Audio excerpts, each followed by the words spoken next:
there, everyone. So this is going to be a pretty quick update on this mini bike build.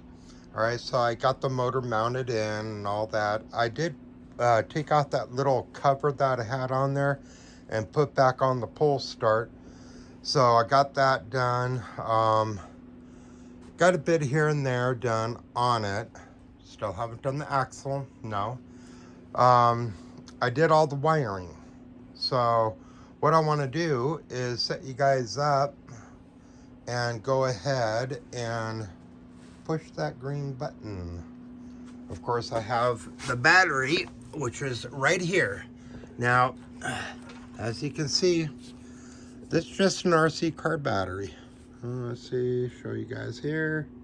There we go. That's what it is right there. All right, and that's the name. You get it on Amazon. It's where I got this one at. So I'll go ahead and just set that right there. And I guess I could probably put you guys right up here on this stool here. All right, get up. Okay. Now, I don't have gas in it, all right? So this is just going to be a crank over.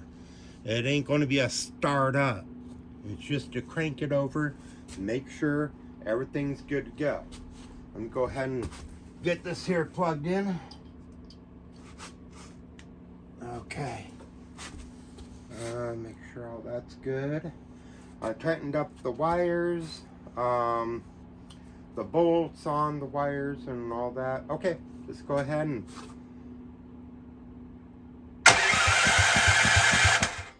there we go.